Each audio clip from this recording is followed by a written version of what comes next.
Your communication skills are probably the most important thing in the world. And if you do not have good ones that are showing that you're a positive person, well, then you're probably lacking in some of these things. And what could come across is immense anxiety, you getting stuck in your head, you having a high fear of judgment when you're out socially with others. And if you're like that and you feel like you're more trapped, you can't be the person that you want to be, this is going to help you with that problem. So the first muscle is probably the most important one, and this is your fear of judgment. The fear of judgment is when you want to express, when you want to go and do something that you want to do, say it's a joke, it's a tease, it's a compliment, something that you want to basically express, just anything.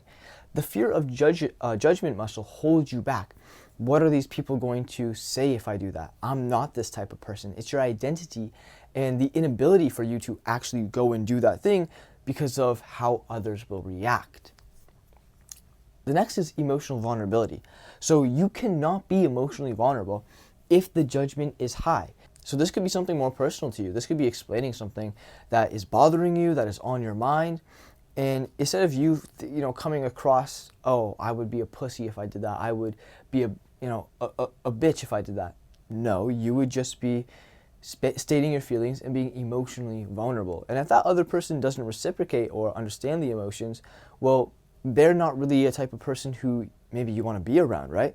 If you put your emotions out there and other people can't work with those, is that really the best long term for your kids, for the people that you surround yourself with? And so when you're emotionally vulnerable, your fear of judgment will naturally lower. Emotionally vulnerable is also the ability to express yourself. You need to be emotionally vulnerable to look at someone in the eyes, to give them a compliment, because you're putting yourself on the line for rejection. If I go up to someone and say, hey, how are you doing, man? And he goes to me, fuck off, bro. I'm opening myself up to rejection. I'm being emotionally vulnerable in that moment. Okay, and now the next is actually the physiology of the body. And so this one affects your social muscles, your emotional vulnerability, and your fear of judgment, because this is what's going to turn on when these things are activated. When your fear of judgment is activated, your sympathetic nervous system is kicking in. And that is your flight or fight muscle. This happens when you are fearing death, danger, dying. It's literally your body's way of saying, danger, you're in danger, you're about to die. And what happens is this releases certain hormones into the body, cortisol and adrenaline and other shit too, but these are the main ones. These are the stress hormones that are making your body feel very tense. Your breath is shallow, your mouth goes dry, your voice gets contracted, you get this high anxiety, fear of judgment. And your emotional vulnerability constricts too. You're not able to express yourself, you're not able to be open, and that can be open just in the way that you talk, the loudness, the dynamics of how you're expressing yourself. You become very emotionally contracted. The next is your emotional support system.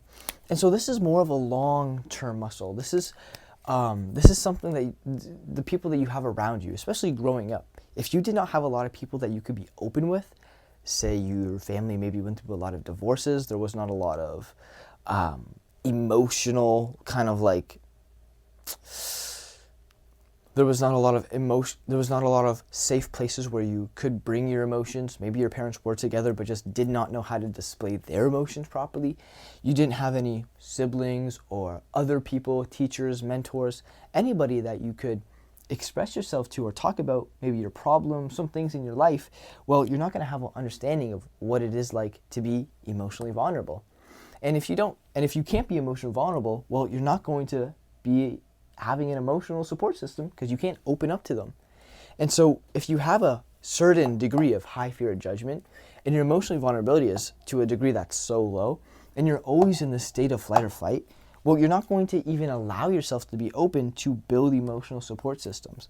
And this is going to basically give you a sense of unbelonging. If you don't have anybody that you connect with, you're going to get a sense of unbelonging from human existence entirely.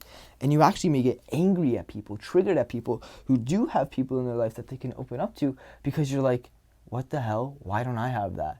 What the hell? Why do they get to have this so naturally? Because of the way I am, I don't get to have it. And so this could lead to a bitter feeling that some people have because they feel so disconnected. And now the next one is negative energy. So this is actually what causes a lot of the social muscles to start happening. And so for someone to have a high fear of judgment, growing up, they would have experienced negative energy. And now again, genetics do play some bit of a role, I would assume, but for 99%, it's going to be the socialization. And so if you're growing up in a household in which you were shamed, insulted, a lot of yelling, stress, chaos going on, your fear of judgment, being put down, having a low self-esteem is going to be high. It's going to be high. Your emotional vulnerability, hey, can I open up to you? No. Bop, hits. Can I open up to you? No. Get back to your room. A lot of chaos, drama in the family. Your emotional vulnerability is going to be very low. If you don't have anybody to talk to, you're not going to have anybody to, support yourself in this. All that emotion, all that negativity is going to be stored inside. And lastly, not lastly, but now we have the opposite of the parasympathetic of the sympathetic nervous system, the parasympathetic.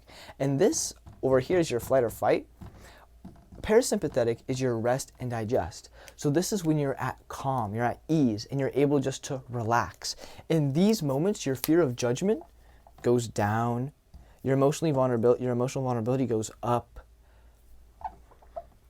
and your sympathetic nervous system is also deactivated.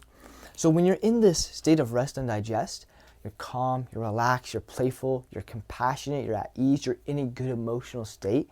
You could even say to some degree you're in a flow state. Now, not a lot of people understand what this means, but you're in a state of mind in which you can't even be stuck in your head overthinking. You're just doing the actions. You're just such in a natural flow of life that you're not overthinking in your head. A lot of people have that voice in their head, and sometimes you get stuck in your head. You get stuck in your head. What is that? Fear of judgment's high. Your ability to express yourself is very low. And the ability to express yourself is here, your release muscle. So if you're in this contracted mode, ooh, I can't express myself. Ooh, I can't do the things I want to say or do, or, an expression can be not even saying or doing. It can be eye contact. It can be touching a person, compassion. It can be using your voice in a certain way. So many things of just expressing who you are. When you're in your release muscle, that is when you're able to do this, and usually happens with people that you have a good emotional support system with.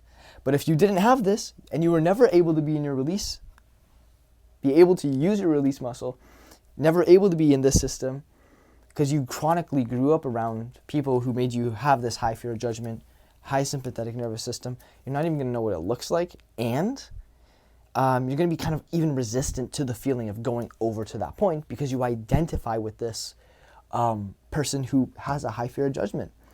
So when the release muscle is active, your emotional vulnerability is high because you're able to express yourself, you're open to rejection. If someone does hit you with negative energy, when you're in your release muscle, when you're in your flow state, your rest and digest, while you're emotionally vulnerable and they hit you with negative energy, you actually feel bad for that person.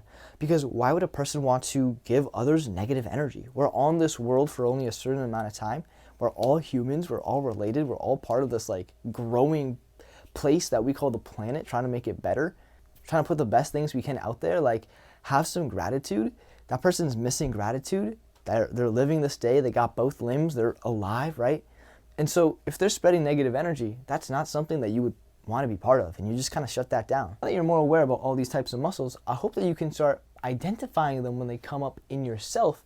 Start catching yourself sometimes when you are releasing negative energy in times where you don't even want to do it, because this kind of starts up naturally from whatever came up in your childhood.